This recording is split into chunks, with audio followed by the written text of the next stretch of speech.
नमस्कार दोस्तों, आप सभी देख रहे हैं यूट्यूब हॉन्टेड स्टोरीज चैनल। मैं हूं सैम। आज मैं आप सभी के लिए लेकर आई हूं एक और सच्ची और डरावनी कहानी। चलिए दोस्तों, हेडफोन्स लगाइए और इस कहानी को अपनी आंखों के सामने इमेजिन करके सुनिएगा। आज मैं आपको एक ऐसे घटने के बारे में बताना चाहती हूँ जिसने मुझे और मेरी पूरी जिंदगी को बदल कर रख दिया। मैं सोचने पे बहुत मजबूर हो गई थी कि क्या मैंने उस रात देखा जो था वो सच था या नहीं, या फिर मुझे ऐसा कुछ वहम हो रहा था। सुनने वाले इसे एक मन गढ़ंत कहानी मानेंगे, लेकिन मेरे साथ सच में ये हुआ था। लेकिन कहते हैं ना, जिसके साथ बीतती है वही उसका दर्द समझ सकता है। ऐसा ही कुछ मेरे साथ भी हुआ जिसे मैं आप सभी को सुनाना चाहती हूँ। बात 3 साल की पहले है, जब मैं अपनी करीबी दोस्त निशांत की शादी में शामिल होने के लिए जा रहा था। उसके गांव रामगढ़ गया था। हम दोनों दिल्ली के एक प्राइवेट कंपनी में एक साथ ही काम कर रहे थे। लेकिन मेरे दोस्त निशांत के परिवार राजस्थान के एक छोटे से गांव के साथ संबंध रखता था। उसकी शादी से जुड़ी सारी रीति रिवाज उसी के गांव से होने वाली थी। उसने मेरे बहुत क्लोज दोस्त इसी वजह से उसकी शादी की सिर्फ 2 ही दिन पहले मैं वहां जाने की सोच रहा था और निकल गया। जयपुर एयरपोर्ट पहुंचने के बाद और वहां से उसके गांव को जाने के लिए टैक्सी की ज़रूरत पड़ती है, तो मैंने टैक्सी ढूंढने लगा और फिर मुझे एक टैक्सी मिल गया। तो टैक्सी ड्राइवर ने पूछा, साहब आप कहाँ जाते हो? और मैंने कहा, मुझे रामगढ़ में निशांत के यहाँ जाना है। और जिनके पिताजी गवर्नमेंट की जॉब करते हैं, जो गवर्नमेंट के वर्क करते हैं, तो उसने इजीली आइडेंटिफाई कर ली थी। तो ड्राइवर ने कहा, अच्छा अच्छा, रामगढ़ जाना चाहती हैं तो वहाँ किसी काम से जा रही हैं या फिर घूम फिर के आने के लिए जा रही हैं, ऐसा उसने पूछा। और मैंने कहा, मेरा एक करीबी दोस्त है जिसका नाम निशांत, और वो मेरे साथ काम करते ही 2 दिन बाद उनकी शादी है, इसीलिए मैं उनकी शादी पे शामिल होने के लिए जा रहा हूँ।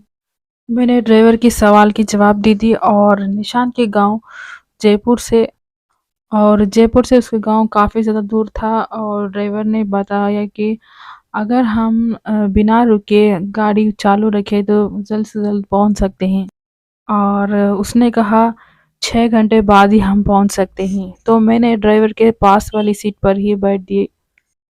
उसके बाजू की सीट में मैंने बैठकर अपने सामान को पीछे वाली सीट पर फिक्स कर दी। सफ़र बहुत लंबा था, इसीलिए टैक्सी ड्राइवर के साथ मेरी बातें और उसकी बातें चल रही थी।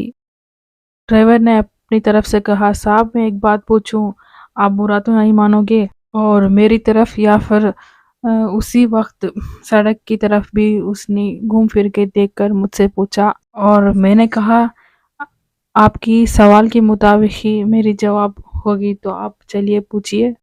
मैंने सीरियस से बोलते हुए हंस दी।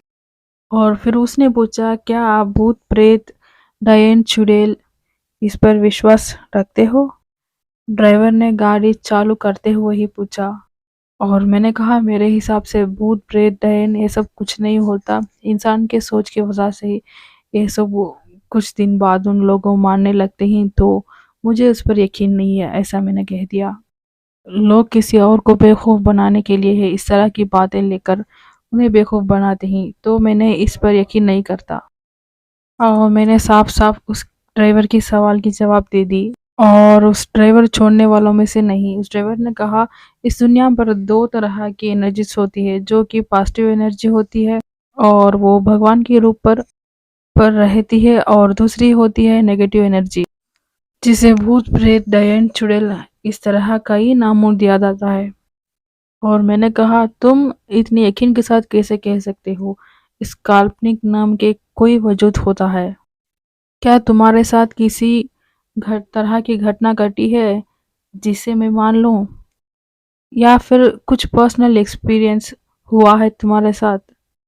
तो उसने कहा, हम जैसे ड्राइवरों के साथ बहुत सारी हादसा होती है और हम इससे के साथ गुजरना पड़ता है। तो मैंने कहा, तुम्हारे साथ एक नहीं काफ़ी ज़्यादा एक्सपीरियंस है और काफ़ी ज़्यादा किस्से भी है जिसके तुम एक भागीदार रह चुके हो। तब वो वाह भाई, सफ़र काटने पर बहुत ही आनंद होने वाला है। मैंने बहुत आश्चर्य लहजे के साथ अपनी आंखों इसकी तरफ मुड़ के कहा, साहब कुछ ऐसे ही समझ लीजिए। ड्राइवर ने एक छोटी सी हंसी के साथ अपनी गाड़ी चलाने पर तवज्जो दी और उसने पूछा, साहब आपकी डिनर हुआ कि नहीं? सफ़र बहुत लंबा है तो हम लोग क्यों ना सामने वाले ढाबे से कुछ खाकर निकल लेते हैं। ड्राइवर ने मेरी तरफ देखते हुए बोला और मैंने कहा, तुमने तो मेरे मन की बात पढ़ ली। मैं भी इस गाड़ी पर आते हुए काफ़ी देर से एक अच्छा ढाबा की तलाश पर था। चलो ड्राइवर, गाड़ी को साइड पर लगाओ, मैंने उस ड्राइवर से कहा और ड्राइवर ने हाईवे से हटकर थोड़ी अंदर की तरफ पार्क कर दिया था और वहाँ कुछ ट्रक्स भी continuously one by one line पर हुआ था। मुझे लगता है इसे देखकर कि वहाँ कुछ देर आराम करने के बाद उस ट्रक्स की ड्राइवर अगले दिन की सफ़र तय करते हैं। और ड्राइवर ने मुझे वहीं डाला हुआ कुर्सी पर बैठने को कहा और फिर किसी को शॉप के अंदर से इशारा किया और थोड़ी ही देर पर 2 प्लेट पर खाना उस शॉपकीपर ने लेकर आ गया। ड्राइवर मेरे करीब डाला हुआ नेक्स्ट टेबल पर बैठ गया। मैं हाथ धोने के लिए वॉश बेसिन की तरफ चलकर जा रहा था और ड्राइवर ने खाना खाने के लिए शुरू कर दी। उसे देखकर ऐसा लगा कि वो बहुत भूख पर था और मैं वापस आकर अपनी जगह पर बैठ गया और जैसे-तैसे करके मैं अपने खाने पर पहले निवाला तोड़कर मुँह में डालने के लिए गया और उसी वक़्त काले बिल्ली ने मेरी प्लेट पर बाजू से कूद पड़ा और मेरी प्लेट की सारी खाना वेस्ट हो गया। और बहुत खतरनाक बिल्ली थी, इसे देखकर हम दोनों ने चौंक गए और मेरी इस प्लेट की सारी खाना उसने नीचे गिरा दी। और ड्राइवर ने शॉक की तौर पर कहा, साहब आपकी हाथ पर खून आ रही है, आप थोड़ी देर यहीं रुकिए, मैं अभी आता हूँ। ड्राइवर ऐसा ऐसा कहा था और उसने अपनी गाड़ी की तरफ जाकर कुछ फर्स्ट एड बॉक्स और बैंडेज, डेटॉल वगैरह फर्स्ट एड थिंग्स लेकर आया और उसने बहुत अच्छी तरीके से मरहम पट्टी की और मुझे उस जगह से चलने को कहा और मैंने कहा, मुझे उतनी बड़ी चोट नहीं लगी है और थोड़ा सा खरोच है। मेरे लाख कहने पर ही ड्राइवर मान ही नहीं रहा था और उसने कहा कि बिल्ली की पंजे मारने से इस चोट आई है। नहीं साहब, आप छोटी चोट पर इस तरह नज़रअंदाज ना करें, आगे चलकर आपके लिए बहुत बड़ी परेशानी खड़ा कर देगा। मैंने कहा, चलिए ड्राइवर साहब, आप अपनी खाना तो ख़त्म कर लो। और उसने फिर से मेरे लिए एक दूसरी प्लेट ऑर्डर कर दी और मैंने उसे मना कर दिया और क्या कहने लगा कि चलिए अब मेरी मूड नहीं है खाने की, तो मैं बाद में देख लेता हूँ और बाद में कुछ खा लेता हूँ। और मैंने कहा, मैं थोड़ी देर गाड़ी पर आराम करता हूँ, आप अपने खाना ख़त्म करके आ जाएगा, ऐसा मैंने ड्राइवर के पास कहकर गाड़ी की तरफ चलने लगा। और थोड़ी ही देर पर ड्राइवर भी आ गया और उसने भी गाड़ी स्टार्ट कर दी और उस हादसा के बाद कुछ अजीब सा फीलिंग्स होने लगा, तो हम दोनों भी चुपचाप बैठे थे और फिर मैंने उस ड्राइवर से कुछ पूछने के लिए आगे बढ़ा। तो हम क्या बात कर रहे थे? तो आप किसी घटने के बारे में बोलना चाहते थे, ऐसा मैंने उस ड्राइवर से पूछा और उसने अपनी वॉच पर टाइम देखा और फिर कहानी शुरू कर दी। और उस वक़्त कुछ 12 बज रहे थे और उसने कहा कि इस वक़्त भूत प्रेत के लिए उत्तम वक़्त है और इस वक़्त भूत की शक्तियाँ काफ़ी ज़्यादा बढ़ चुकी होती है और इस वक़्त पर कोई इंसान उसका आमना-सामना नहीं कर सकता और आम इंसान तो इसकी सामना नहीं कर सकते और फिर भी उसने कहीं भी किसी भी रूप धारण करके आमना-सामना कर ही लेती है। और मैंने मज़ाक के लहजे में कह दिया, हाँ, हाँ भई, कहीं तुम भी उस भूत के रूप पर नहीं हो, इंसान की रूप ले लिया, ऐसा मुझे लगता है। और ऊपर से ऐसा भी कह दिया, और वो काली बिल्ली भी तुम्हारी ही दोस्त हो, जो चुड़ैल था और बिल्ली की रूप लेकर मुझ पे छलांग मार दी। ऐसा कहने के बाद मुझे बहुत हँसी आ गई और मैं हँसने लगा। और ड्राइवर के चेहरे पर कोई भी रिएक्शन नहीं था और बहुत खामोशी चुपचाप ही बैठा रहा। और उसकी खामोशी देखकर मैं भी चुप हो गया और उसने कहा, साहब, आपको मेरी बातें मजाक लग रही है? हाँ, आपको मजाक ही लगेगा क्योंकि आप दिल्ली जैसे सिटी तरफ होते हो, आपको भूत प्रेत पर यकीन नहीं होगा। और आप लोगों की दुनिया घर से ऑफिस, ऑफिस से घर की बहुत बड़ी दुनिया होती है। आप दूसरी चीज़ों में आपके दिमाग और वक्त नहीं लगाते हो, इसीलिए आप भूत प्रेत की बातें यकीन करना मुश्किल होगा आपके लिए। लेकिन हम जैसे ड्राइवरों के लिए रात के वक्त रोजी रोटी के लिए किसी भी टाइम पर जाना आना पड़ता ही है। ड्राइवर ने अपनी मजबूरी बातें मुझसे कहने लगा। तो मैंने कहा, तो तुम कहना क्या चाहते हो? रोज रोज तुम किसी चुड़ैल या फिर कुछ किसी साये से तुम रोज रोज मुकाबला करते हो? क्या तुम्हारे लिए ये सब कुछ आम बात है? तो आज क्यों नहीं दिखा? फिर से मैं मजाकी तौर पर उसने पूछ दिया। और साहब, आपको एक बात पता है? आप जिस भी गांव को जाते हैं उस गांव पर डायनों का ठिकाना है। बहुत सारा डायन उस गांव पर रहते हैं। उस डायनों का एरिया यहाँ से कुछ मील आगे ही शुरू हो जाता है। वहाँ आए दिन कुछ न कुछ अजीब घटना होते ही रहते हैं। बातें करते करते उसने उस गांव पर होती हुई हादसे और कुछ भूत प्रेतों की बातें छेड़ दी। और उसने एक नहीं बहुत सारे किस्सों मुझे सुना दी उस गांव और वहाँ हुआ डायन से जुड़ा हुआ जो हादसे। मैं उसकी हर बात बहुत गौर तरीके से सुनता चला गया क्योंकि जो भी हो उसकी कहानी सुनने पर बहुत ही डरावनी लग रही थी। बाकी सच्चाई सब उसी को पता है जिसने ऐसा कहानी बनाया होगा। अभी बातें कर रही थे गाड़ी चलाते हुए तो सामने किसी उजला चीज दिखने लगा। और उस सफेद चीज सड़क के बीचों बीच था। और ड्राइवर कुछ समझने से पहले ही बहुत तेज तरफ से तरीके से ब्रेक लगा दी। गाड़ी बहुत ही तेज झटके के साथ उसी जगह पर खड़ी हो गई। और ड्राइवर फटाफट गाड़ी से बाहर निकलकर उस चीज को जानने के लिए कोशिश कर रहा था। मैं भी ये सब देखकर गाड़ी से बाहर निकल गया। अरे भाई, ये क्या चीज था? ना ही गाड़ी के नीचे ना ही टकराने के नामो निशान गाड़ी पर था। मैंने ड्राइवर से पूछ लिया। उसने तो हैरान खड़ा ही रहा था, उसने कुछ जवाब ही नहीं दिया था। मैंने उससे बहुत बात करने की कोशिश की लेकिन उसने जवाब दिया ही नहीं था। उसको बहुत बड़ी झटका लग गई और मैंने उसे बहुत हिलाने की कोशिश की और उसे हाथ पकड़ घसीटने की कोशिश की और फिर उसने तो होश में आ गया। और फिर उसने मेरे हाथ पकड़कर जोरदार तरीके से कार पर बिठा दिया और कहने लगा, साहब, हमें यहाँ से निकलना चाहिए, हमारे जान को खतरा है। और मैंने उसे तसल्ली देने की बहुत कोशिश करी लेकिन उसने जोरदार रफ्तार से गाड़ी को स्टार्ट किया और चलाना चालू कर दिया। गाड़ी को उड़ाने लगा। और मैंने भी इस बात को ऐसे ही ले लिया था जो कि एक चीज़ रोड पर मैंने देखा और फिर कुछ भी नहीं था तो मुझे भी थोड़ी अजीब ही लगा। और फिर मैंने इस सारी बातों को दिमाग पर रखना नहीं चाहता था और उसे भूलना चाहता था। और मैंने कहा कि ड्राइवर से, अरे ड्राइवर साहब, आपने आखिर इतना क्यों डर गए? और मैंने उसे तसल्ली देने की तरह ऐसा कहने लगा कि वो कोई जंगली जानवर होगा। आप हमारी गाड़ी को देखने की वजह से इधर से उधर निकल कर चल गया होगा और फिर वो जोरदार रफ्तार से जंगल की तरफ भाग गया होगा। इस पर घबराने की और डरने की बात क्या है? ऐसा मैंने कहा। और उसने कहा, नहीं साहब, वो कोई जानवर नहीं, छलावा ही था। उसने बहुत डरते हुए लहजे से कहा, छलावा? ये क्या बला है?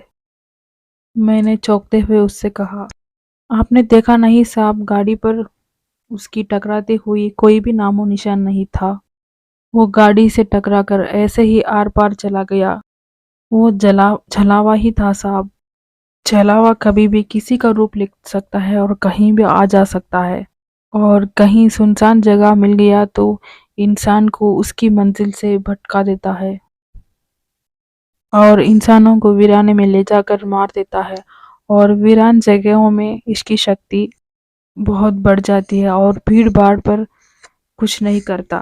लगातार घबराते हुए लहजे पर ड्राइवर ने बोलता ही चला गया था, जैसे उसने रास्ते पर कोई छलावा ही देख लिया था। तो मैं ये मान के चलूँ, तुम्हारे साथ कोई जलावे के साथ भी अनुभव रहा है? मैंने ड्राइवर से जलावे के बारे में जानने की बहुत कोशिश की, लेकिन उसने कहा नहीं साहब, जलावे के साथ मेरा कोई लेना देना नहीं हुआ था। लेकिन मेरे खानदान में मेरे दादाजी के साथ कुछ हादसा जलावे के साथ हुआ था। ड्राइवर ने फिर से कोई और नई नई कहानी शुरू कर दी थी। मुझे तो इस तरह की हॉरर स्टोरीज सुनना बहुत पसंद था, तो मैं उस स्टोरी को मज़ा लेने लगा। मैंने तो उससे कहने लगा, चलो एक और कहानी आपकी दादा की स्टोरीज भी सुना दो। ये बात तब का था, तब मुझे सिर्फ 9 साल ही था। मैं राजस्थान के एक छोटा सा गांव पर था, तो बहुत इंटीरियर है उस गांव। और मेरे पिताजी टीटी थे, रेलवे की वर्कर के साथ वर्क करना पसंद करते थे। और रेलवे की वर्क काफ़ी ज़्यादा दूर थी उसकी ऑफिस, तो मेरे पिताजी को घर आना थोड़ी कम था। मैं अपनी दादा दादी और मम्मा के साथ रहता था। पहले ज़्यादातर लोग घर के बाहर खाट पर सोना पसंद करते थे और मेरे दादाजी मुझे सुलाने के लिए एक से बढ़कर एक कहानी सुनाते थे, जिसे सुनकर मैं बहुत मज़ा लेता था। इसलिए मैं भी हमेशा अपनी दादाजी के साथ सोना पसंद करता था। और एक दिन ऐसे ही मेरे दादाजी ने बहुत परेशान थे और उन्होंने दादी से कहने लगे कि हमारी गाय को आजकल क्या हुआ, वो दिन के वक्त पर दूध नहीं देता और शाम के वक्त पर बहुत अच्छी तरीकों से दूध निकालता है। और मैंने सोचा कि कुछ दिनों बाद ठीक हो जाएगा, कुछ तबीयत खराबी होगी इसीलिए ऐसा कर रहा है। और यहाँ तो दिन पे दिन परेशानी बढ़ती ही जा रही थी। और दादी ने कहा 20 दिन से डॉक्टर को भी तो दिखा रहे हैं, उसकी तबीयत की कोई भी फर्क क्यों नहीं पड़ रहा है। अरे चंदा जी, मेरी समस्या के कारण केवल उसकी दूध ही नहीं है, उसकी सेहत के लिए भी मैं बहुत परेशान हूँ। गाय कैसा इतनी ही थोड़ी कम दिनों पर इतनी दुबली हो गई, उसकी हड्डी सब उसकी जिस्म से बाहर दिखने लगा। बड़े ही परेशान होकर इसी तरह दादी से कह रहे थे, मैं इससे इसकी मरने की पाप अपनी सर पर नहीं ले सकता, तो जल्दी ही इसके लिए कोई उपाय ढूंढना होगा। अगर इसको कुछ हो गया तो हम इस पाप के बराबर के भागीदार बन जाएंगे।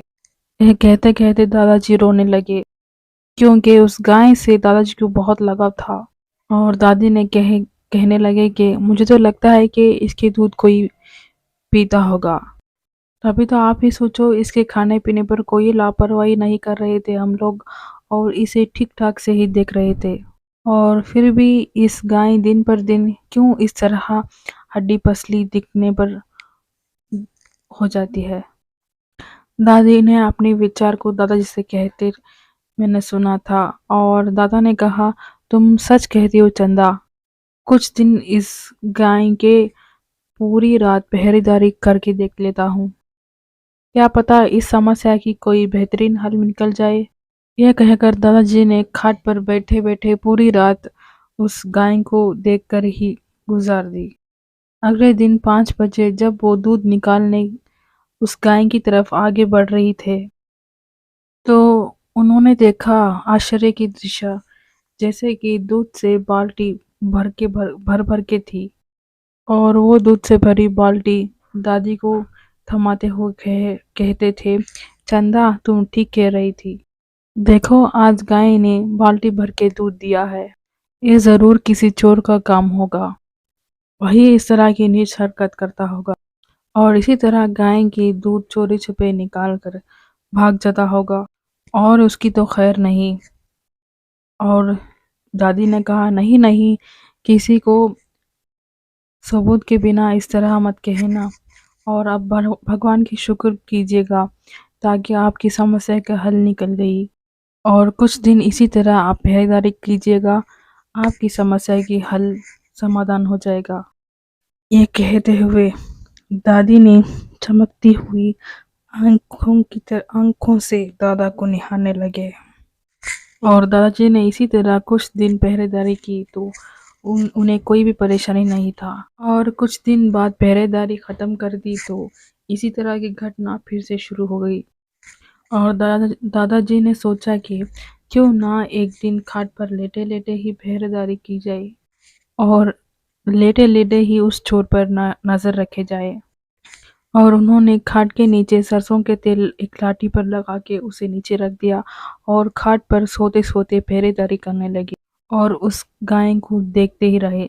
और सुबह 4:30 बजे देखते हैं कि गाय की बच्चा गाय का दूध पीने लगता है। और उन्होंने सोचा कि गाय का तो बच्चा ही है, कभी भी उसे दूध पीने की फीलिंग आ सकती है, तो उसने दूध पीने लगा होगा और उस बच्चे की रस्सी खुल गई होगी और उसने दूध पीने के लिए आ गया होगा। और उन्होंने सोचा कि चलो अब दूध निकालने के वक्त पे आ गया और जाके बाल्टी लेकर आते हैं दूध निकालने के लिए। ऐसे सोचकर उन्होंने बाल्टी लेने के लिए अपनी घर की तरफ आगे बढ़े तो देखते हैं कि गाय के बच्चे तो अपनी ही जगह बंधा हुआ था। और उन्होंने अपने आप सोच लिया कि दादी ने उस गाय के बच्चे को उसकी जगह पर बांधी होगी। और जैसे ही उन्होंने दूध निकालने की कोशिश की, एक बूंद भी दूध बाल्टी पर नहीं आया। वो तो बहुत चौंक गए और उन्होंने बहुत गुस्सा होकर बाल्टी को पटक दी और दादी को चिल्लाने लगे, ये चंदा, अरे वो चंदा, इधर तो आओ, ऐसा दादा ने कहा। और दादी ने भागते हुए दादाजी के पास आने लगे। अरे यहाँ तो देखो, इस गाय को फिर दूध नहीं आ रही है। और तूने पहले ये बात तो बता, तूने गाय के बच्चे को बिना कहे क्यों खोल के उसकी माँ के पास छोड़ दिया था और खोलकर फिर मुझे कहे बिना क्यों उसे वापस बांध दिया। और दादाजी ने बहुत ही गुस्से की तरीके से बोलने लगे और दादी जी ने कहा, नहीं नहीं, तो मैंने अभी उठी और आपकी आवाज़ सुनकर चौंक कर यहाँ दौड़े दौड़े आ गई हूँ। आज तो मेरी आँख ही नहीं खुल रही थी, इसीलिए थोड़ी देर हो गई, तो मैंने अभी उठी थी। तो मैं कहाँ से गाय के बच्चे को खोलती और उसे छोड़ती। दादी जी ने अपनी तरफ की सफाई देने लगी और दादाजी तो चौंकते हुए कहे, कहीं ये काम चलावेगी तो नहीं। दादी जी ने बहुत अजीब से तरीके से कहने लगे, नहीं, छलावा नहीं हो सकता, अपने गांव में छलावा नहीं है। लेकिन जो कुछ भी है, अब कल उसको इस गांव पर आखिरी दिन होगा। दादाजी ने ऐसे कहते हुए अपने मन को शांत करने लगे। आज दादाजी ने जल्दी ही खाने के बाद आकर उस खाट पर सो गए थे। उनकी लाठी तो आज बहुत अजीब तरह से चमक रहा था। और सुबह ठीक 4:15 बजे दादाजी की नज़र गाय की तरफ बढ़ती है, जिसे देखकर दादाजी हैरान हो जाते हैं। और फिर देखते हैं कि गाय का दूध गाय का कोई छोटा सा बच्चा पी रहा था, लेकिन उस गाय का बच्चा कुछ दूरी पर ही बंधा पड़ा था। और दादाजी ने इधर उधर देखे बिना ही अपनी लाठी को हाथ पर ले ली और उस बछड़े की कुदन वार करने लगे। और 4 लाठी पड़ते ही उस बछड़े की गाय की बच्चे की रूप इंसान की तरह बदलने लग गई। और दादाजी ने दोनों हाथ से उसे कसकर पकड़ लिया और गाय की दूसरी खोटे की तरफ उसे घसीट कर ले गए और उसे बांध के डाल दी। उसकी सर की तरफ से पाँव की तरफ तक रस्सी को कस के बांध दिया था और उसके बाद लाठी से बहुत खूब मारने लगे। और जलावा अपने दोनों हाथ को जोड़कर गिड़गिड़ाने लगा। दादाजी वो बहुत तेज रफ्तार से लाठी बरसा रहे थे उस जलावे पर, और उस जलावे ने बहुत जोरदार तरीकों से चीख मार के माफी मांग रहा था। और उसने भागने की बहुत कोशिश की। ये आवाज़ सुनकर दादी और मम्मा दौड़ते हुए बाहर भागकर आ गए। ये दृश्य सभी लोग देखकर उनकी सिट्टी पिट्टी खुल हो गई। तब तब दादाजी लाठी पर उसको मारते मारते थक गए और छलावे ने उनके टांग पकड़ लिया और कहने लगा कि मुझे माफ़ कर दो।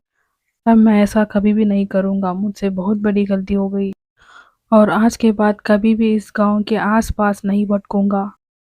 मम्मा और दादी के लाख कहने के बाद ही दादाजी ने उसको छोड़ दिया और रस्सी की छूटते ही उसने तेज रफ्तार से भागकर चला गया और गायब हो गया। और ये कहते हुए कि आसपास किसी भी गांव पर किसी भी लोग को परेशानी नहीं करेगा।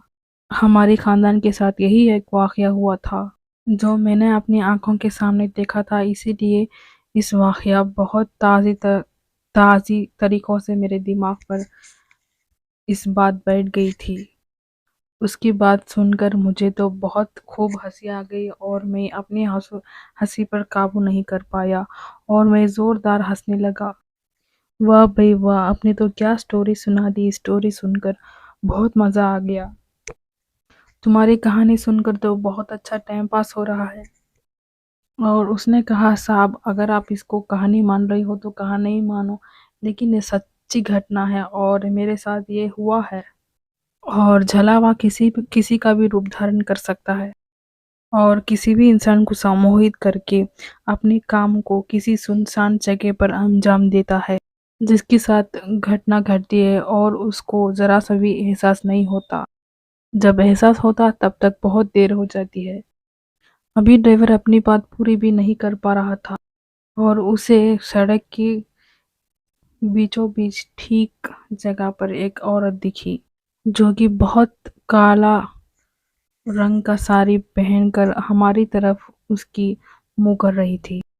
हम दोनों की कुछ नहीं समझ में आया और हमारी धड़कन तेज-तेज चलने लगी और रुकने के नाम ही नहीं ले रही थी और ऐसा ही रुक सा गया।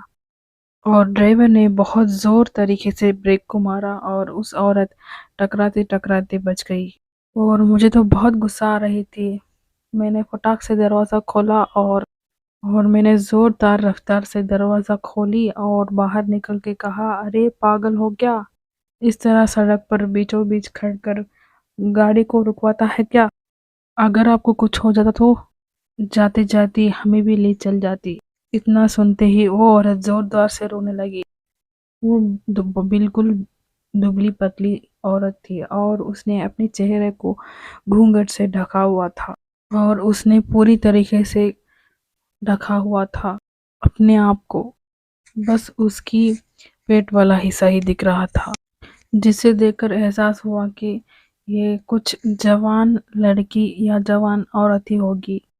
उसकी पहनावे से ये समझ में आ रहा था वो यहीं कहीं छोटा-सा गाँव की ही होगी। मेरा ध्यान उसकी कमर पर ही अटक गया था, तभी ड्राइवर ने मुझे हिलाते हुए कहा, "अरे चलिए साहब, ये लोग ऐसे ही करते हैं। चंद पैसे के लिए जानबूझकर सड़क पर आकर इसी तरह खड़े हो जाते हैं और चंद पैसे के लिए अपनी जान की बाजी लगाते हुए नहीं झिझकते।" ड्राइवर की बस इतना कहने से ही वो औरत और ज़ोर-ज़ोर से रोने लगी। मैंने ड्राइवर को चुप करने का इशारा करके उसे चुप करवा दी और उस औरत से बात कर कर उसकी परेशानी जानने के लिए कोशिश किया और थोड़ी ही देर में मेरी कोशिश कामयाब हो गई और उस औरत ने चुप होते हुए कहा, साहब मैंने इस सड़क को पार करके उस सड़क पर जाने की कोशिश कर रही थी कि अचानक ऐसे ही आपकी गाड़ी आ गई और उस गाड़ी की तेज तेज प्रकाश से मेरी आंखें धुंधला गई, जिस वजह से मुझे कुछ नहीं दिखा और मेरी समझ में कुछ नहीं आया। अरे अरे हमें माफ़ कर दो, गलती हमारी ही है। हम लोग बातों में इतना उलझे रहे कि इस बात का एहसास ही नहीं हुआ। सड़क पर कोई इस पार से उस पार जाने की कोशिश कर रहा है। वैसे कहाँ जा रही थी तुम? चलिए आपको हम छोड़ देते हैं। मैंने अपनी गलती को सुधारने के एक मौका सा इसे समझने लगा और मेरे ड्राइवर ने कहा, "अरे साहब रात के 3 बज रहे हैं, इस तरह के चक्करों में ना पड़ो। अगर ये भी छलावा हुई तो लेने के देने पड़ जाएंगे।" मेरे ड्राइवर ने काँपते हुए कहा और मैंने कहा, "कैसे इंसान हो तुम? एक जवान औरत को रात पर इस तरह अंधेरे पर छोड़कर जाना चाहते हो? क्या यही तुम्हारा काम है?" मैंने डरते हुए लहजे के साथ ड्राइवर को कहा और उसने कहा, "ठीक है साहब लेके चलो, लेकिन इस अबला से ये तो पूछो कि इतनी रात को ये यहाँ क्या करने आई थी। ड्राइवर ने जैसे ही ये बात कहने लगा तो वो औरत फिर से रोने लगी और मैंने कहा तुम तो चुप ही रह जाओ, तुम्हें तो औरतों से बात करने की तरीका और लहजा ही नहीं आती। और चलो तुम अंदर आ जाओ और चलो तुम गाड़ी स्टार्ट करो। मैंने बहुत गुस्सा से ड्राइवर को कहने लगा, बहुत गुस्सैली तरीके से कह दी थी, इसीलिए ड्राइवर अपने पैर पटकते हुए अंदर जाकर गाड़ी को स्टार्ट करने लगा। मैंने उस औरत को चुप कराते हुए कहने लगा, बोलो इतनी रात को इस जगह पर क्या कर रही थी। उस औरत ने कोई जवाब नहीं दी और मैंने उससे कंपल करते हुए दोबारा पूछने पर मजबूर होकर बताने लगी कि साहब हमारे इलाके पर शौचालय की परेशानी है, इसीलिए मैं यहाँ आ रही थी। और शर्माते हुए कहने लगी और मैंने कहा माफ़ कीजिएगा, मुझे आपकी खामोशी से ही समझ जाना चाहिए था। ठीक है कोई बात नहीं, बताइए कहाँ जाना है आपको। मैं आपको अपनी मंजिल पर पहुंचाकर अपनी मंजिल की तरफ चला जाऊंगा। मैंने उसकी अधूरी बात समझते हुए बीच में ही काट देना समझा था और उसने कहा बस साहब थोड़ी ही दूर पर ढाबा पड़ता है और उस ढाबे आते ही मैंने आपको बता दूंगी। और उसकी इतने ही बोलने के बाद मैंने अपनी कार की पीछे दरवाज़ा खोल दी और मैंने अपने सामान को सिमटते हुए एक तरफ करके उसको बिठा दिया और उसके बाद मैंने भी गाड़ी पर बैठ गया और गाड़ी को चालू कर दिया गया। ड्राइवर ने उसकी खामोशी तोड़ते हुए कहा, साहब सुबह 7 बजे तक हम अपनी मंजिल पर पहुंच जाएंगे। उसके यही आखिरी शब्द मैंने सुने थे और फिर सफ़र की थकान की वजह से मेरी कब आंख लग गई इसकी ज़रा सा भी एहसास नहीं हुआ। अचानक से हमारी गाड़ी ख़राब हो गई और गाड़ी की ख़राब होते ही मेरी नींद टूट गई और मेरी नींद खुलने की वजह से मैंने कहा क्या हुआ ड्राइवर, गाड़ी क्यों रोक दी। और ड्राइवर ने कहा साहब इंजन गर्म होने की वजह से गाड़ी रुक गई है। यहाँ आसपास कोई भी पानी की जगह नहीं है, नहीं कोई उम्मीद दिख रही है। और इस लड़की से पूछो, इसे पता होगा यहाँ कहाँ आसपास पानी मिल रही है। मैंने पीछे उस लड़की की तरफ पलटते हुए कहा लेकिन पीछे कोई भी लड़की मौजूद नहीं थी। मैंने फौरन गाड़ी से उतरकर ड्राइवर के पास गया और उसने तो गाड़ी की बैनट खोलकर उस पर कुछ स्टार्ट करने के लिए कोशिश कर रहा था।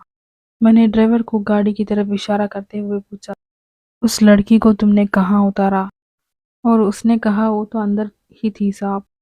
हाँ हाँ उससे पूछ लेता हूँ, वो बताएगी पानी यहाँ कहाँ से मिलेगा। और जब गाड़ी रुकी तो मैंने उसी वक्त उसे देख लिया था, वो अंदर नहीं है। मैंने ड्राइवर को उस लड़की की जानकारी देते हुए कहने लगा। ड्राइवर ने कहा नहीं ऐसे कैसे हो सकता है, जब गाड़ी कहीं रुकी ही नहीं तो वो कहाँ से उतर जाएगी, ऐसा हो ही नहीं सकता। ड्राइवर ने घबराते हुए जवाब दी, अरे हो सकता है, तुम्हें याद नहीं होगा, शायद तुमने पीछे गाड़ी रोकी होगी। मैंने उसके कंधे पर हाथ रखते हुए कहा था। मैं अपनी मामा पापा की कसम खाते हुए कहता हूँ साहब जी, मैंने गाड़ी किधर भी नहीं रोकी थी। कहीं इस गाड़ी खराब होने की वजह वो अबला तो नहीं होना हो साहब, वो चला हुआ ही है, हमें अपनी मंजिल से भटका कर कहीं और लेकर जाने के लिए सोच रही है। ड्राइवर ने फिर घबराते हुए कहने लगा और मैंने बहुत गुस्सैल तरीके से कहने लगा, अरे यार तुम फिर शुरू हो गई, छलावा छलावा छलावा एक ही बात पकड़ कर बैठ गई। मुझे इस शब्द से बहुत नफरत होने लगी है। और ड्राइवर ने कहा साहब आप अभी भी इस बात को बहुत हल्के से ले रही हो, भूल गई क्या आप, छलावा ही तो है जो हमारा पीछा कभी ढाबे में बिल्ली बनकर तो कभी और हाईवे में कभी सफ़ेद रंग का कुछ चीज़ की आकृति बनकर सामने आ जाना और फिर उसका असली रूप औरत में हम सबके सामने आ जाना। मैंने आपको बहुत मना की थी और कोशिश भी की थी उस औरत को अपने साथ गाड़ी पर मत बिठाओ, लेकिन आपने मेरी बात मानने को तैयार ही नहीं थे। अब हम दोनों पूरी रात इस सड़क पर भटकते रहेंगे और वो औरत सुनसान जगह पर ले जाकर हमें ऐसे ही अपने शिकार बना लेगी। इतना कहते ही ड्राइवर परेशान होकर रोने लगा। ओए एकदम चुप, ऐसा कुछ नहीं होगा, वो कोई जलावा अलावा नहीं है, अगर ऐसा कुछ होता तो अब तक हम दोनों के शिकार कर चुकी होती। जाहिर सी बात है, तुम जब गाड़ी रोक रहे थे तभी वो उससे निकल कर बाहर चली गई होगी। और उसने कहा, लेकिन साहब उसको बताकर तो जाना चाहिए था, कम से कम। अरे यार, गांव की लड़कियां थोड़ी शर्मीली होती हैं। तुम इसी के गांव के रहने वाले हो और तुम्हें इतना भी नहीं पता क्या? और अब मैं जो कहता हूँ उसे ध्यान से सुनना। अब आगे क्या करना है उसके बारे में सोचो।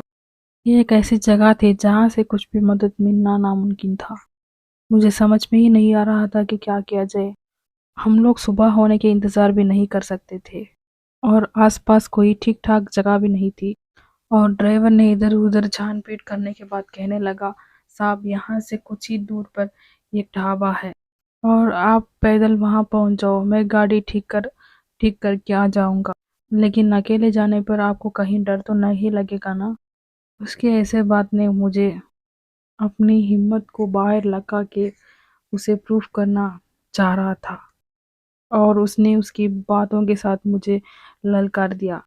और मैंने कहा कि ड्राइवर ड्राइवर साहब, आप तो जानते हैं कि दिल्ली जैसा महान दिल्ली जैसा महानगर में रहने वाला युवक कहाँ इन आत्मा डायन चुड़ैल पर यकीन करते हैं। मेरे जैसे हिम्मतदार लोगों के लिए इस तरह की स्टोरीज जस्ट मनोरंजन के लिए होती है, इसके आगे कुछ नहीं। मैंने उसे दो टूक पर जवाब दे दिया था।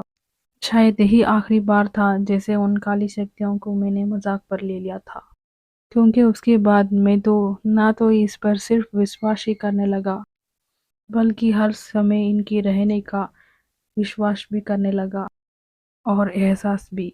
और मैंने उस ड्राइवर की बात मान ली और पैदल चलने लगा। पैदल बहुत दूर चलना था, इसलिए कानों में ईयरबड्स लगाकर गाने सुनने लगा और गाने सुनने लगा और सोचा कि टाइम पास हो जाएगा। कुछ दूर चलते ही मुझे एहसास हुआ कि मेरे साथ कोई और चल रहा है और एक खुशबूदार महक आने लगा और मुझे लगा कि मेरे साथ तेज रफ्तार में कि कोई और भी चल कर आता है। पहले लगा कि मुझे ही ऐसा लगता है और ये मेरे वहम है, और फिर धीरे धीरे हकीकत या फिर भयानक हकीकत की शक्ल लेने लगा। पहले मुझे सिर्फ एहसास हो रहा था कि कोई मेरे साथ साथ चल रहा है, लेकिन धीरे धीरे किसी की शारीरिक आकृति मुझसे कुछ ही दूर पर दिखने लगी। अगले ही पल वो मेरे सामने खड़ी थी। हवा की हवा की तरफ से उसके घूंघट बार बार इधर उधर हो रहा था। उसी उसी हवा के कारण उस घूंघट की उड़ने की वजह से उसके चेहरे की दीदार हो रहा था। वो बहुत ही खूबसूरत लड़की थी। उसकी जिस्म बिल्कुल दुबला पतला था। उसकी कमर की जगह मैंने देखते ही चौंक गया। ये वही लड़की थी जो मेरी टैक्सी पर आ रही थी। मेरी कुछ भी समझ में नहीं आ रहा था। मैं इस बात की खुशी मनाऊं या फिर मुझे फंसाने के लिए ये कोशिश कर रही इस बात के लिए मैं परेशान हो जाऊं। मैंने इन्हीं ख्यालों में खो गया था और उसने पूछा, इतनी रात को अकेले आप कहाँ जा रहे हैं? मैंने उससे अपनी कहानी बता दी और कैसे हमारी गाड़ी खराब हो गई और मैं पैदल चलने के लिए मजबूर हो गया। और मैंने भी उससे फिर यही सवाल पूछा, तुम इतनी रात को यहाँ क्या कर रही हो? मेरी बात को वो गौर से सुनते हुए बोली, मैं अक्सर इस रास्ते पर आती जाती रहती हूँ। इससे पहले मैं उससे कुछ और पूछता, उसने मुझसे बोला, आपकी दोस्त की शादी तो कल है ना, आप कैसे पहुंच जाओगे? उसकी ये सवाल सुनकर मैं हैरान रह गया। उस लड़की को ये सब बातें कैसे पता? मैंने अगले ही पल उससे पूछा, आपको मेरे दोस्त की शादी के बारे में कैसे पता? मैंने तो आपको इस बात की जिक्र ही नहीं किया था। उस लड़की ने मेरी बात सुनते ही और उसने ऐसे ही कह दिया, बस ऐसे ही। मैंने पूछा, तुम्हारा नाम क्या है? और मेरी इस सवाल के बाद उसने कहने लगी, मेरा नाम चमेली है। और मैंने उसकी आवाज़ को गौर करते हुए सोचने लगा। इसकी आवाज़ बिल्कुल ही उसी लड़की के साथ मिलती जुलती थी। कुछ देर पहले मैंने अपनी गाड़ी पर बिठाया हुआ था और पता नहीं फिर अचानक कहाँ गायब हो गई थी। उसका कोई पता नहीं चल पाया। मैंने उससे अपने शक को दूर करने के लिए पूछ ही लिया, तुम वही लड़की हो ना जिसे थोड़ी देर पहले मैंने लिफ्ट दिया था, जो बिना बताए गाड़ी से उतरकर गायब हो गई थी? और वो मेरी बात सुनकर मुस्कुराने लगी और कहने लगी, आपको क्या लगता है साहब? आपको क्या लगता है साहब, कोई आपको इतनी आसानी से आपके पीछा कैसा छोड़ सकता है? ये कहकर वो ज़ोर-ज़ोर से हँसने लगी। मेरे समझ में कुछ नहीं आता आया था कि उसकी जवाब में हाँ थी या ना, या फिर उसकी जवाब में कई सवाल थी। मतलब इसका मतलब ड्राइवर सही कह रहा था कि तुम वही छलावा हो, कि तुम है इस तरह की सुनसान हाईवे पर किसी न किसी जगह पर मिलती हो, फिर किसी सुनसान जगह पर सम्मोहित करके जान ले लेती हो। ये कहते-कहते मेरी बातें खामोशी में बदल गई और उसने कहा, क्या साहब आप तो डर ही गए। आपकी डरने की कोई ज़रूरत नहीं है।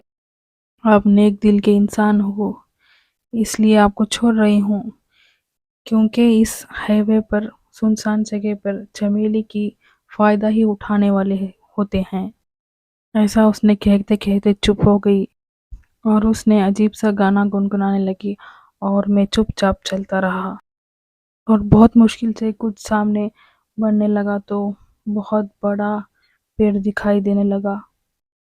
मैं तो उसकी तस्वीर उतारने लगा, तो उस लड़की ने मेरे हाथ पकड़ते हुए बोली, अरे ये क्या कर रही हो? ऐसा नहीं करते। मैंने अपना हाथ छुड़वाते हुए पूछा, क्यों? क्यों? मैं तो सिर्फ तस्वीर ही लेता हूँ, इस पे गलत बात क्या है? तो उस लड़की ने मुस्कुराते हुए बोली, इस इलाके में रात के समय तस्वीर नहीं लेते। मैं उसके बात समझ नहीं पा रहा था और सोचने लगा, इसके पीछे उसका मकसद क्या है? मैं कुछ कहने से पहले अपना कैमरा अंदर रख दिया। अचानक मेरी नज़र पेड़ से कुछ दूर खड़े हुए 3 औरतों पर गई। उन तीनों ने भी इसी तरह घूंघट ओढ़ रखा था। उन तीनों औरत धीरे-धीरे मेरे पास आने लगी, लेकिन जैसे-जैसे उन तीनों औरत मेरे पास आने लगी, उनके चेहरा नज़र आने लगा, जो बहुत डरावना और खौफनाक था। उस औरतों ने मुझे अपने पास बुलाने लगी, लेकिन चमेली ने उनका इशारा देख लिया और मुझे तेज़-तेज़ चलने के लिए बोला और मैं तो सिर्फ चला ही नहीं, भागने लगा। बस थोड़ी ही दूर भागने लगा तो उन औरतों ने गायब हो गई और मैंने थोड़ा हिम्मत बढ़ा के उससे पूछ लिया, वो अजीब और भयानक से दिखने वाली औरतों कौन थी? क्या तुम उन लोगों को पहचानती हो? और चमेली ने कहा, वो कहीं हज़ारों सालों पहले से इस गाँव पर घूम रहे हैं। गाँव के लोग उन्हें बुरी आत्माएँ कहते हैं। आपको उनसे बचाने के लिए मैं आपके साथ-साथ आई हूँ। मैंने उसकी बात सुनते ही बोलने लगा, तुम कैसे बचा सकती हो? उसने कुछ जवाब नहीं दिया, सिर्फ खामोश रहने लगी। मुझे कुछ समझ में नहीं आ रहा था कि अगला समय में क्या करना चाहिए। अगर पीछे चला गया तो उस 3 औरतें बहुत खौफनाक लगेंगी। वो मेरे साथ कुछ भी कर सकती थी। दूसरी तरफ चमेली काफ़ी वक़्त से मेरे साथ नहीं छोड़ रही थी। मेरे ज़हन में बार-बार इसी बात की परेशानी हो रही थी। अगर ये मेरे साथ कुछ बुरा करना चाह रही होती तो कब का बुरा कर चुकी होती। मैं तो सहमते-सहमते ही उसे पूछने लगा, तुम तो अच्छी व्यक्तिवादी लगती हो। क्या मैं तुम्हारा छलावा बनने की कहानी जान सकता हूँ? पहले उसने सुनकर कुछ दुःख भरी मुस्कुरान देने लगी। फिर वो कहने लगी, साहब आप मेरी कहानी सुने तो इसे काल्पनिक कहानी समझ सकते हैं, लेकिन मैं तो यही कहूँगी कि ये कहानी नहीं है, मेरा काला अतीत, जिस अतीत ने मेरी हँसती-खेलती ज़िंदगी को आग लगा दी और हमेशा के लिए मुझे इस सुनसान इलाकों में भटकने के लिए परेशान होके इस वीराने में तड़पने को छोड़ दी। सन 1917 पर मोहनगढ़ नाम का एक गाँव हुआ करता था, जो कि जयपुर से 134 किलोमीटर का था। हाँ, तो मैंने इसी गाँव में अपनी जीवन की खुशी की आनंद लेते हुए गुज़ारती थी।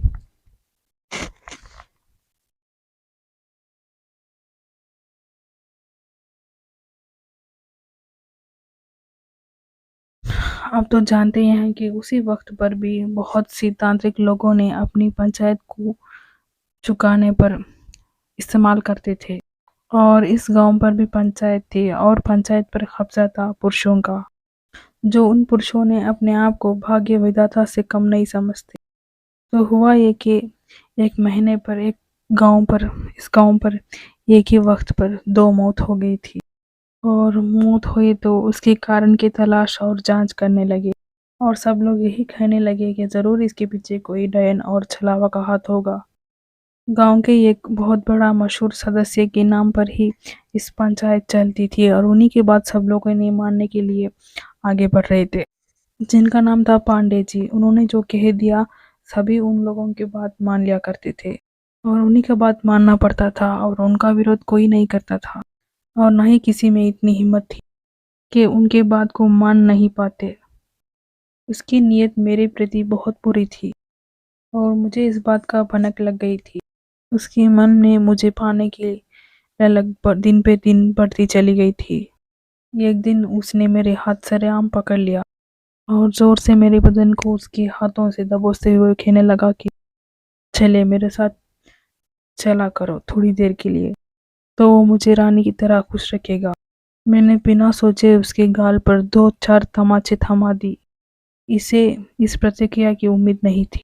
वो अपनी बेइज्जती की बर्दाश्त नहीं कर पाया था, और उसने उसकी बदला सोच समझ लेने कर मुझे धमकी देकर चला गया। कुछ दिनों पर ही उस डायन की खोज शुरू होने लगी। एक दिन पांडे ने मौका देखकर और अपने साथ कुछ लोगों को मिलाकर मुझे चमेली पर डायन होने की तोहमत लगा दी। और बहुत खतरनाक होती है पंचायत लोगों की चार्जशीट। आरोपी के खिलाफ कोई सबूत पेश किए नहीं जाते, बस आरोप लगाया जाता है और चुनौती दे दी जाती है कि हिम्मत हो तो खुद को पाक साफ साबित कर लिया करो। मैं लाचार चमेली कैसे स्वयं को निर्दोष साबित करती, या तो सर झुककर अपराध को स्वीकार कर लेती, जैसा मैंने नहीं किया, या तो फिर अग्नि परीक्षा देती। परीक्षा भारतीय स्त्रियों युगों से देती आई, वो भी पुरुषों के सर पर। मुझको भी उस परीक्षा से गुजरना पड़ा। वो वो दिन मेरे लिए काला दिन था। एक पात्र में उबलता हुआ तेल डाला गया और उस पर चांदी का सिक्का डाल दिया गया।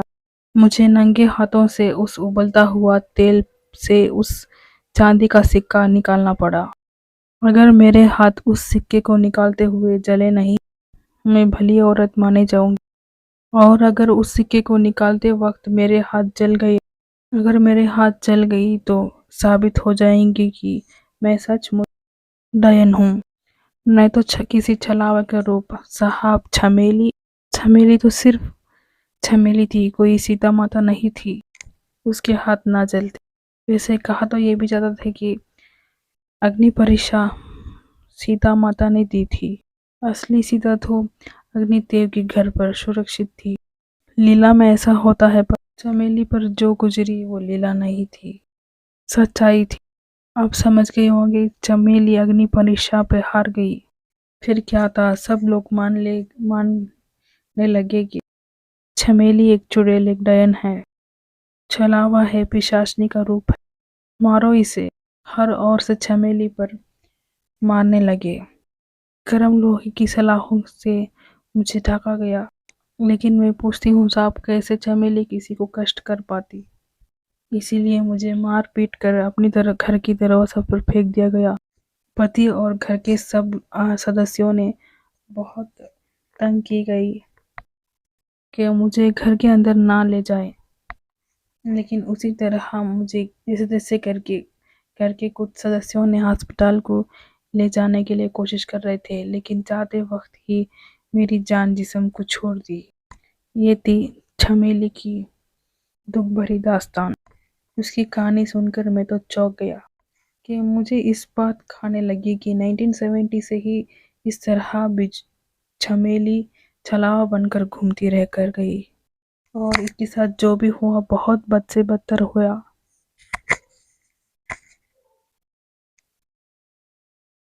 स्त्रियां यहाँ पहले भी मनोरंजन का साधन थी, और नहीं चल पाई तो उनको डयन या छलावा का नाम देकर कि उस वक्त पर भी स्त्रियों के ऊपर कितना जुल्म हुआ करता था, और स्त्रियों के ऊपर इस तरह की जुल्म पहले भी हुआ करता था और आज भी होता है।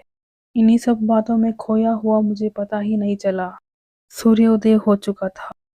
हम बहुत दूर चलकर आ गए थे। झमेले ने मेरी तरफ कहा, और अगले मोड़ से 400 मीटर की दूर पर आपकी दोस्त के घर आ जाएगा, और आपके लिए अब रास्ता भी सुरक्षित है। अभी मुझे चलना चाहिए। मैंने उसकी बातों को सुनने के बाद कहने लगा, क्या तुम आगे नहीं आओगे? कि उसने आप उसकी घूंघट को ऊपर करते हुए बोलने लगी, साहब, मेरी मंजिल तो यही है। आप जब भी मुझसे मुलाकात करना चाहते हैं, रात के पहर पर इसी जगह पर मैं आपको मिल जाऊंगी। और उसने घूंघट उठा दिया और बहुत ही खूबसूरत लगने लगी, और मेरी नज़र उसके चेहरे से हटने का नाम ही नहीं ले रही थी। तो मेरे दिल कहने लगा कि काश ये हमारी मंजिल तक मेरे साथ चलती, कितना अच्छा होता। जाते जाते उसने मुझसे कहने लगी, साहब, हर आत्मा बुरी नहीं होती, बस उसके नसीब ही बुरे होते हैं, जो कि उसके मरने के बाद भी पीछा नहीं छोड़ती। उसकी बात मुझे सीधा साफ समझ में आ रहा था, और मुझे समझ में आ गया कि वो एक अच्छी आत्मा थी, मुझे मुझे बुरी आत्मा से बचाकर मेरे साथ साथ मुझे हिफाजत के साथ यहाँ छोड़ने के लिए आ रही थी। और इस घटना के बाद मुझे उसे भूलने का नाम ही नहीं ले रहा था। मुझे उसकी बहुत याद आ रही थी। और फिर अपने दोस्त के साथ शादी पे अटेंड करके चमेली को मैं बहुत याद करने लगा। और फिर हमारी वहाँ की हॉलीडेज़ ख़त्म करके अपनी जॉब पर फिर लग गई। बस चमेली सिर्फ दिल पर ही रह गई। बस कहानी यहीं तक थी। हेलो दोस्तों, कहानी यहीं तक थी। अगर आपको स्टोरी अच्छा लगा तो प्लीज़ लाइक, शेयर, सब्सक्राइब करें। यूट्यूब हॉन्टेड स्टोरीज चैनल को सब्सक्राइब करके बेल आइकन पर क्लिक कर दें, ताकि हमारी अगली वीडियो नोटिफिकेशन आपको इजीली मिल जाएगी। हमारी न्यू चैनल है, तो अगर आपको इस पर कुछ भी गलत महसूस हुआ तो उसके लिए आई एम सॉरी। अगर आपको हमारी स्टोरी अच्छी लगी तो प्लीज़ लाइक, शेयर, सब्सक्राइब करें और फ्रेंड शेयर भी करें। अगर आपको इस तरह की हॉन्टेड, हॉरर, थ्रिलर स्टोरीज सुनना मनोरंजन लगता है और पसंद आती है तो प्लीज़ हमें सपोर्ट कीजिएगा। Thank you.